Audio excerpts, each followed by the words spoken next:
दोस्तों नमस्कार। एक अपडेट भाई साहब ये है कि जैसा कि पिछले वीडियो में मैंने आपको बताया था कि काम कुछ बनने ही वाला है, ऐसी संभावनाएं बढ़ रही हैं, ऐसे लक्षण, ऐसे समझ लीजिए सब चीज़ें दिखने लगती हैं, थोड़ा थोड़ा दिखना शुरू हुआ है।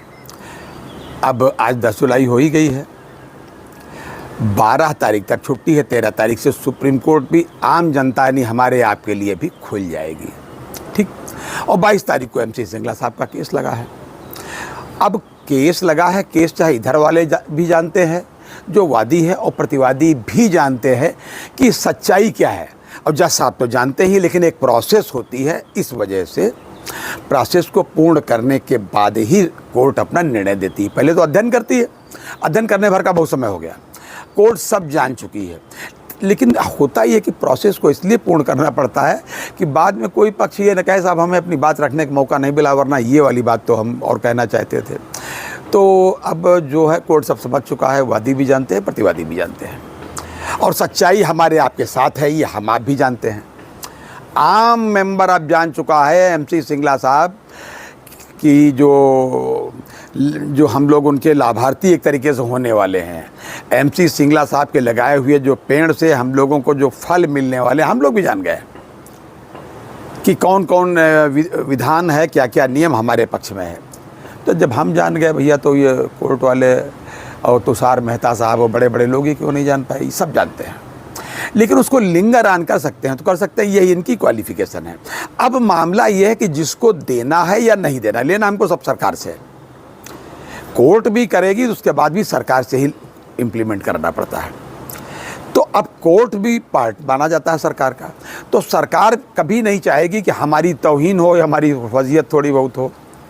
तो ये लोग क्या करते हैं कि अपने लोगों से आप मांगते रहो, बाकी अन्य यूनियन मांगते रहें, वो अपना नहीं देंगे। जब उनकी अपनी यूनियन, क्योंकि सबकी यूनियन होती है आजकल भाई, तो मैं आपको पिछले वीडियो में बता चुका हूं कि BMS जो है RSS की अनुषंगी यानी सब्सिडरी मानी जाती है। जी, BMS जो है RSS की सब्सिडरी भाई साहब मानी जाती है। और इसमें इस बार कल BMS की जो नोबो है, नोबो ने क्या किया है, ये जो BMS के फाइनेंशियल विंग के इंचार्ज हैं, जी हाँ, गिरीश आर्या जी को साथ लेकर के, और जो नोबो के जनरल सेक्रेटरी मनमोहन दास जी, 6 अन्य लोगों के साथ, मतलब पूरी टीम होती है इनकी सबकी, ये वित्त मंत्री जी से जाकर के मिले। फ़ोटो मैं डाल दूंगा उनका वीडियो के लास्ट में कि हाँ ये देखो मिले। फ़ोटो सब लोग खिंचाते हैं तभी माना जाता है, फ़ोटो खिंचाने से ही। उन्होंने अपना एक सर्कुलर भी किया है, उसमें उन्होंने 13 सेटलमेंट के लिए जो अभी जो केंद्र सरकार ने या DFS में कह लीजिए, जो एक सर्कुलर जारी किया है कि ये प्रोसेस पूरी करिए, ये पूरी करिए, बड़ा सब टाइम भी करना, इसके लिए उन्होंने धन्यवाद भी दिया है। ये कर्टसी की बातें होती हैं, शिष्टाचार से कि हम लोग सब पढ़े लिखे लोग हैं। खैर भाई, इसके बाद में उन्होंने कुछ सजेशंस दिए हैं 13 सेटलमेंट के लिए, तमाम पॉइंट वाइज दिए हैं। उनका भी सर्कुलर मैं इसी वीडियो के लास्ट में डाल दूंगा, मतलब नोबो का सर्कुलर। उसमें जो है भाई साहब, उन्होंने एक 5वें नंबर पर, हमारे ख्याल से 5वें या 6ठे नंबर पर, हमारा पेंशन अपडेशन की भी मांग रखी है। और ये लिखा है कि ये पीरियाडिकल होना चाहिए, जब जब सेटलमेंट हो, वेज रिवीजन हो, तब तक ये भी होना चाहिए। ये बात भी उन्होंने उसमें लिखी है, यानी डिमांड करी है। इसके बाद में उन्होंने 5 डेज़ की भी बात करी है कि 5 डेज़ भी होना चाहिए। उन्होंने रिक्रूटमेंट की बात करी, उन्होंने कहा कि रिक्रूटमेंट हो रहा है, थोड़ा हो रहा है, ज़्यादा रिक्रूटमेंट की ज़रूरत है, इतने रिक्रूटमेंट से काम चलने वाला नहीं है।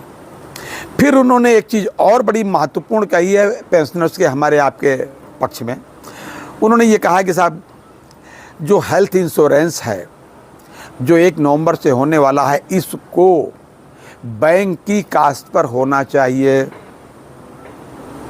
और एक कुछ और मामले अभी बिल्कुल ज्वलन चल रहे हैं, उनको भी ध्यान में रखते हुए एक बात उन्होंने और उसमें कही कि जैसा कि सब जगह है, उसी प्रकार से न्यूनतम मिनिमम 30 मिनट्स, माफ़ कीजिएगा, 30 मिनट का एक लंच ब्रेक भी होना चाहिए वर्किंग स्टाफ के लिए। ये सब चीज़ें उन्होंने जो कहा। ये भी एक मांग उन्होंने रखी है कि ऑफिसर्स के लिए तो उन्होंने ट्रांसफ़र पॉलिसी इम्प्लीमेंट करी, लेकिन जो वर्कमैन है, वार्ड स्टाफ है, उसके लिए नहीं करी है, तो वो होना चाहिए। और एक बड़ी और महत्वपूर्ण बात जिसको मैं अपनी तरफ से भी महत्वपूर्ण कह सकता हूँ, वो इन्होंने मांग की है। वो मांग भाई साहब ये है कि जो वो स्टाफ है जिन्होंने हमेशा डेली वेजेस पे काम किया है, एडहाक पे काम किया है, टेम्परेरी बेसिस पे काम किया, जीवन का मेजॉरिटी पोर्शन बैंक को दे दिया और आज भी टेम्परेरी हैं, उनको परमानेंट किया जाए। इस तरीके की मांग उन्होंने रखी है और उम्मीद की है कि बहुत जल्दी आप इसको मानेंगे। है क्या मांगे उन्होंने, और भी ढेर सारी रखी उसमें। मैं ये मानता हूँ कि जब एसोसिएशन जाती है, ये उसमें सिस्टम होता है, अगर 10 मांगे रखी जाती हैं, एक आध बढ़ा के भी रखी जाती है, ताकि क्योंकि उनकी भी आदत है, वो 10 में से 5 मानते हैं, तो 5 वो मानेंगे जिस पर बातचीत अंदर से हो जाती है पहले से ही, एक लगभग होता है। बिल्कुल सही बात हम आपको बता दें, इसको कोई नेता माने और चाहे न माने, और वो भी तब जब अपना वाला यूनियन वाला होता है। अब यहाँ तो सरकार आरएसएस के मदद से चल रही, आरएसएस के आशीर्वाद से चल रही है, बीएमएस आरएसएस की विंग है।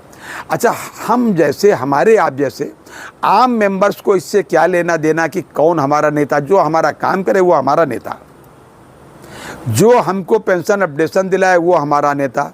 हमारे वो सब क्रांतिकारी है, चाहे एमसी सिंगला साहब हों, चाहे बसंत बानकुद्रे हों, इन सब लोगों ने जो भी अपने लिए प्राणों की आहुति दी, ये सब हमारे क्रांतिकारी। यही हमारे आज के पेंशन अपडेशन के मामले में चंद्रशेखर आज़ाद और भगत सिंह हैं, हम तो ये कहेंगे भाई साहब। तो बीएमएस कराती है या कौन कराती है, इससे लेना देना नहीं।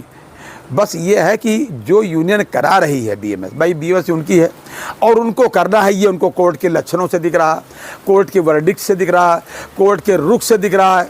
तो मुझे लगता है कि कुछ अब नज़दीक है पेंशन अपडेशन।